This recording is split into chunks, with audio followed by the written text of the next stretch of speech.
ബുദ്ധിയാണോ ശക്തിയാണോ വലുത്? നമുക്കൊന്ന് നോക്കാം.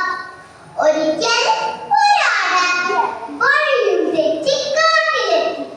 കാട്ടിലെ പച്ചപ്പ് കണ്ട് ആടിന് വല്ലാത്ത കൗതുകം തോന്നി. ഹായ്, എന്തു ഭംഗിയാ! നിറയെ പുല്ലുകൾ. പുല്ലു തിന്ന് വയറും നിറഞ്ഞ് തല ഉയർത്തിയപ്പോൾ ആടിന്റെ കൊമ്പുകളിൽ ഇലകളും മല്ലികളും കുടുങ്ങി. ഇപ്പോൾ ആടിനെ കണ്ടാൽ ശരിക്കും ഒരു ഭൂതമാണെന്നേ തോന്നും. വല്ലാത്ത മയക്കം.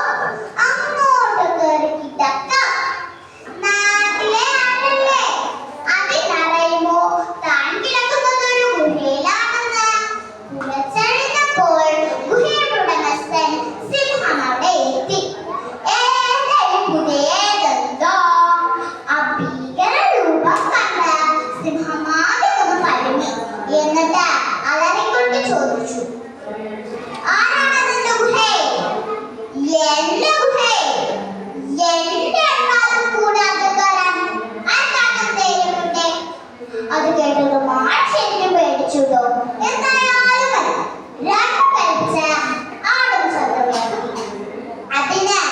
അത് ചോദിക്കാൻ നീ ആരാ? ആ ചോദ്യത്തിൽ തന്നെ സിംഹത്തിന്റെ ധൈര്യം ആള് ഭീകരനാണല്ലോ.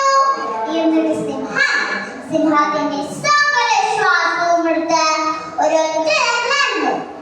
ഞാൻ കാട്ടിലെ രാജാവ് സിംഹം. ഓ, അപ്പൊ നീയാണല്ലേ രാജാവ് പറഞ്ഞ സിംഹം? നീ രാജാവല്ലേ? ഞാൻ ചക്രവർത്തി, സകല രാജാക്കന്മാർക്കും രാജാവ്. എത്രയും കേട്ടപ്പോൾ സിംഹം പേടിച്ചു തിരിഞ്ഞോടി. എന്നാൽ ഇതെല്ലാം കണ്ടോണ്ട് നിൽക്കുന്ന കുറുക്കൻ സിംഹത്തിന്റെ പിന്നാലെ ഓടി.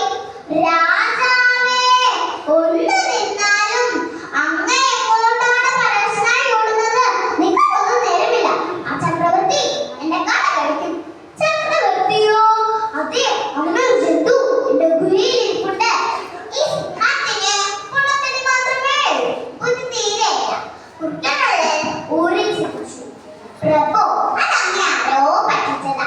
ബാക്കിയുള്ളവൻ ഞാൻ നോക്കിയിട്ട് വരാം. ഗുഹയ്ക്കരികിൽ കാൽപ്പാടുകൾ കണ്ടപ്പോൾ കുറുക്കൻ ആഴ്പിടിച്ചു. എന്നിട്ട് തിരിച്ച് സിംഹത്തിന്റെ അരികിൽ എത്തി. പ്രഭു, അതാണ് ഗുഹയിൽ ഒരാടാണ്. ആടോ?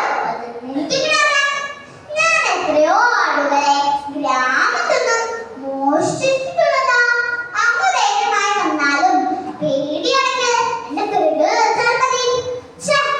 കാട്ടിലെ രാജാവായ ഞാൻ ഒരു നിസ്സാരനായ കുറുക്കന്റെ പിന്നിൽ ഒളിക്കുകയോ? സിംഹം പെരുത്തു. പ്രഭു, അങ്ങോട്ടും വേണ്ടിയും വാലുകൾ കൂട്ടിക്കെട്ടാം. ആ ജന്തു തിന്നുകയാണെങ്കിൽ ആദ്യം എന്നെ തിന്നോട്ടെ. അങ്ങ് ധൈര്യമായി വന്നാലും ഗുഹയ്ക്കരികിൽ സിംഹത്തിനെയും കുറുക്കനെയും ഒരുമിച്ച് കണ്ട ആടിന് വെപ്രാളമായി. പക്ഷേ അവർക്ക് രണ്ടാളുടെയും വാലുകൾ കൂട്ടിക്കെട്ടിയിരിക്കുന്നത് കണ്ടപ്പോൾ കരപിടിച്ചു. ഓ, അപ്പൊ ഈ കുറുക്കന്റെ നിരത്തിലാ സിംഹം വന്നിരിക്കുന്നത്. കാണിച്ചു കൊടുക്കാം. എന്നാൽ ആടിന്റെ സൂത്രങ്ങളെല്ലാം തിരിച്ചറിഞ്ഞ കുറുക്കൻ കളിയാക്കിക്കൊണ്ട് ചോദിച്ചു, എപ്പോഴെത്തി ചക്രവർത്തി? ബുദ്ധിമാനായ വിട്ടിട്ടില്ല. കുറച്ചു നേരമായി ചങ്ങാതി. നീയാണ് ശരിക്കും ഒരു ചങ്ങാതി. ഒരു സിംഹത്തിനെ തിന്നണമെന്ന് പറഞ്ഞപ്പോ നീ രാജാവിനെ തന്നെ കൊണ്ടുവന്നിരിക്കും. എന്താ കളിച്ചു നിൽക്കുന്ന? അക്കിനെ കൊണ്ട് തലവിടെ. അതോ ഞാൻ അങ്ങോട്ട് വരുന്നു? അത് കേൾക്കേണ്ട താമസം സിംഹം കുറുക്കന്റെ നേരെ അലറി. എടാ ചതിയാ! പിന്നെ ഒരൊറ്റ ഓട്ടം. പിന്നെ